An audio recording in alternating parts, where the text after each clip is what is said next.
بسم اللہ الرحمن الرحیم۔ ایک ناشکر انسان کی داستان بیان کیا جاتا ہے کہ ایک شخص کھجوروں کا بڑا شوقین تھا۔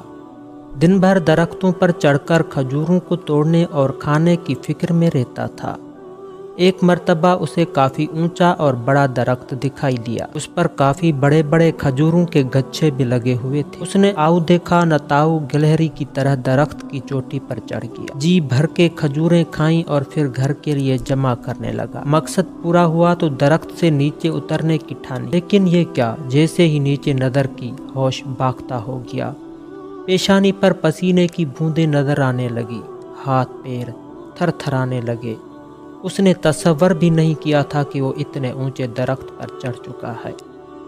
وہ اس سے پہلے کبھی اتنے اونچے درخت پر نہیں چڑھا تھا۔ اس نے رونا دھونا شروع کر دیا، چلایا کہ یا خدایا میری حفاظت کر، مجھے خیریت سے نیچے اتار دے۔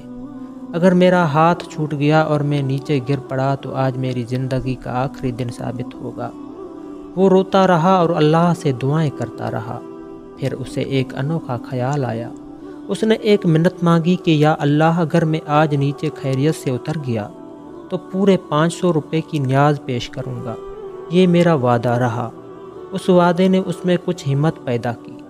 وہ دھیرے دھیرے نیچے اترنے کی کوشش کرنے لگا۔ آدھی دوری پار کی تو ہوش کچھ قابو میں آئے۔ دل کی دھڑکن میں افاقہ ہوا، پیشانی کا پسینہ خشک ہونے لگا۔ اب اس نے جو زمین پر نظر ڈالی تو زمین کافی نزدیک دکھائی دی۔ اس نے اپنے دل میں سوچا، میں ایسے ہی مرا جا رہا تھا، یہ کوئی اتنی زیادہ خطرے کی بات تو نہیں تھی کہ میں 100 روپے کی کھجوریں کھا کر 500 روپے کی نیاز کا وعدہ کر لیا۔ خیر پھر بھی نفع نقصان برابر والی بات ہے، پر عمل کر لیتے ہیں، 200 روپے ٹھیک رہیں گے۔ اب میں خیریت سے نیچے اتر گیا تو 200 روپے کی نیاز پیش کروں گا، یہ میرا وعدہ رہا اللہ سے۔ جیسے جیسے وہ نیچے اترتا جا رہا تھا اس کے وعدے میں بھی کمی آتی جا رہی اور یہ وعدہ دوری گھٹتے گھٹتے پوری طرح گھٹ کر 0 پر تبدیل ہو گیا۔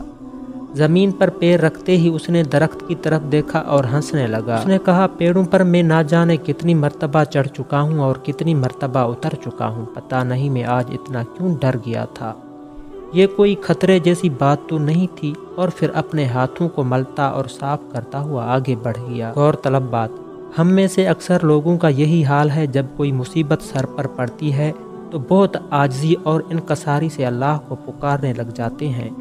جیسے ہی مصیبت ختم ہو جاتی ہے تو پھر اللہ کو بھلا دیتے ہیں۔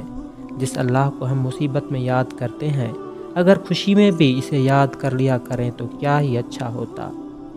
حضرت علی رضی اللہ تعالیٰ عنہ فرماتے ہیں کہ ضرورت کے لیے اللہ کو پکارنے والا دونوں صورتوں میں اللہ کو بھول جاتا ہے، ضرورت پوری ہونے پر بھی اور ضرورت پوری نہ ہونے پر بھی۔